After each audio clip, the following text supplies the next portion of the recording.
Now come on.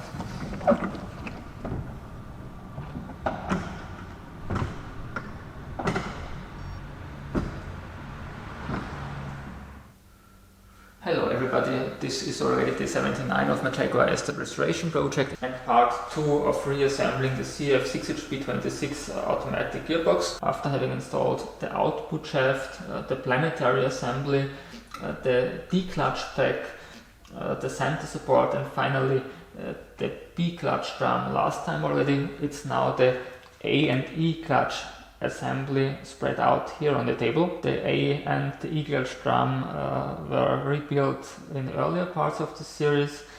Today I cleaned up this shell, which I will call the outer intermediate shaft, another shell which connects this one to the A clutch drum and the actual intermediate shaft. When looking onto this shell, you have to take care that here's a bearing race as well that must be cleaned up and lubricated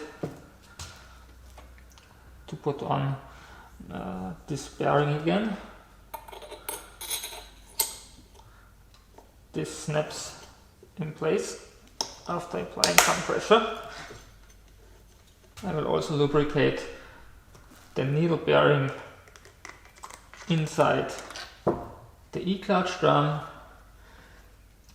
the bearing race on the intermediate shaft, as well as the Teflon sealing rings and the bearing surface on the E-clutch shaft. And finally I'm gonna lubricate the planetary gears inside the A-clutch drum. There's also a bushing I've been replacing, while the bushing here is the original one. As I told you earlier, I wasn't able to replace this one as well as the one inside of the output shaft. This bushing gets lubricated as well. It's also one of the bronze bushings I was replacing myself in an earlier part of this series. So, and now let's try to put this all back together. I didn't read the manual first because I think that's kind of self-explaining.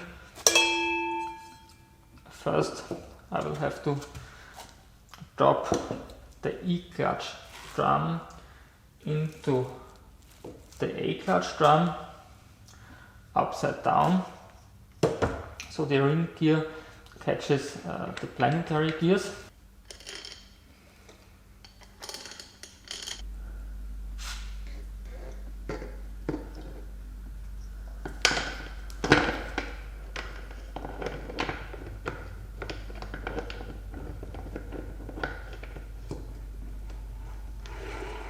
And this works out fine. Next step now is installing the intermediate shaft. This inner end right inside the small bushing. That's 5 frictions inside here. So I need 5 drops. Number 1, 2,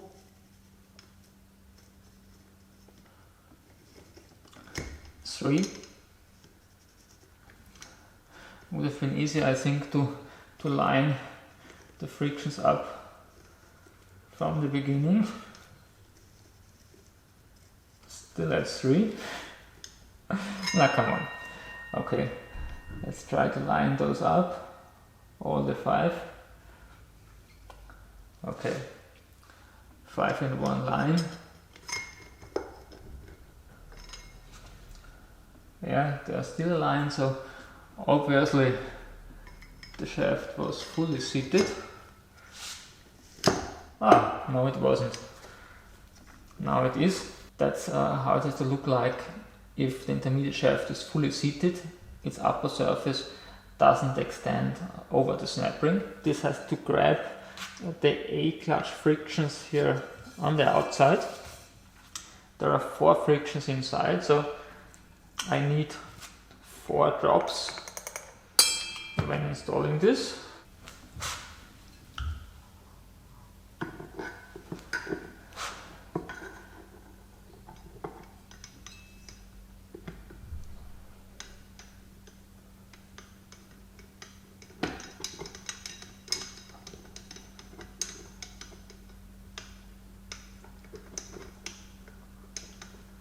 Now come on, I didn't test the fit after having replaced bushings.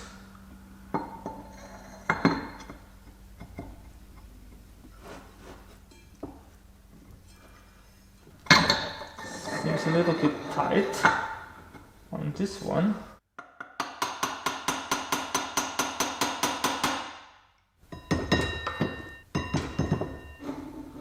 Let's try this once again.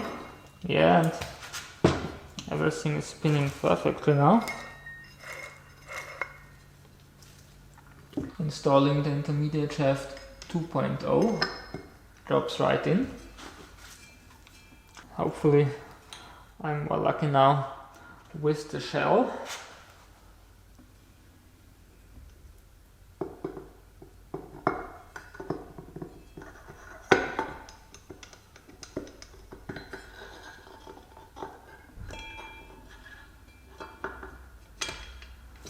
One drop, 2 drops, 3 drops, and there's number 4. I guess it was number 4 because the bushing is already seated here on top. Now let's install the connecting shell. This has a tap on this side, which is supposed to fit right inside here. So it's only possible to install this in a certain position. And finally I have to secure this whole assembly with the snap ring.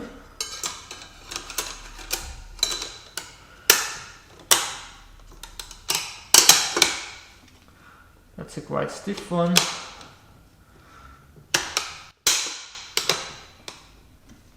But not a big issue to get it seated. It's an issue because the 2 ends are now overlapping. Maybe I better try to seat this end first and this one afterwards.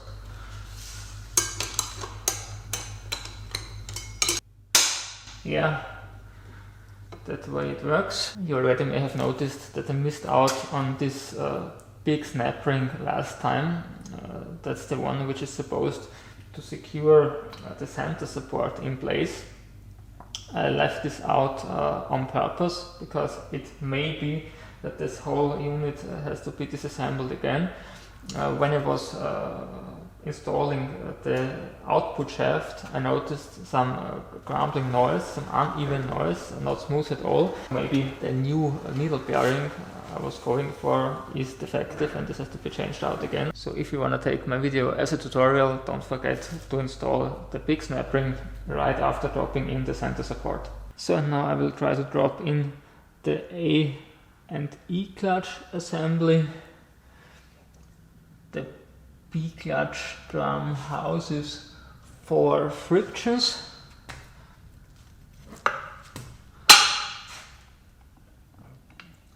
So I would need 4 drops, but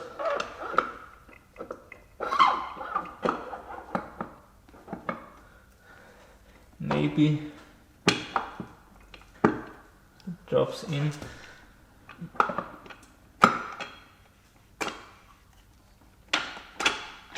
1, 2, 3, 4. Yeah, that sounds good. Everything is turning smoothly.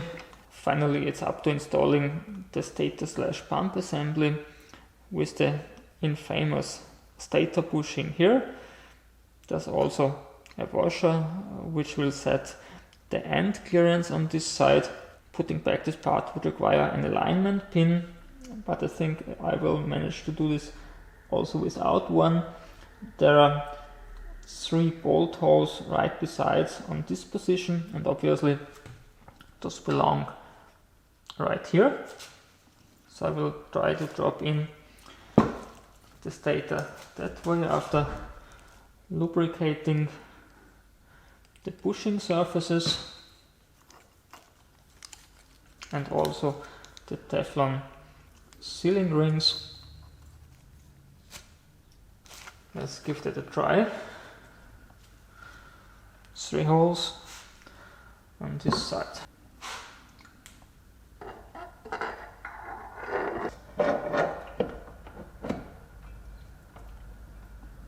It's now seated and the 3 holes seem to be aligned. Now they are, as well as all the others. That's all the rubber parts and bushings I have removed from the unit. I'm searching for the rubber coated washers which have been inside here. To put those back, just to check the end clearance next time. I don't want to use the new ones because the bolts have to come out once again anyway. Those rubber coatings, by the way, are the reason why the overhaul kit comes with new washers and even bolts.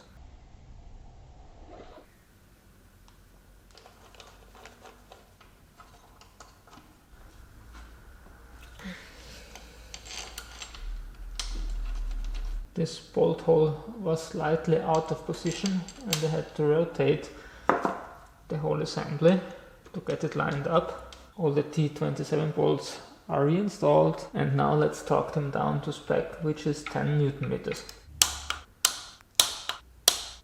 The final step would now be verifying a proper clearance, but therefore I will first have to find a way to pull on the input shaft, if possible, without purchasing CF's special tool. Furthermore, there's an issue with the armatic system of my W211 E-Class. It's stuck in the hardest setting or even beyond, which makes it almost undrivable for a grandpa as I am.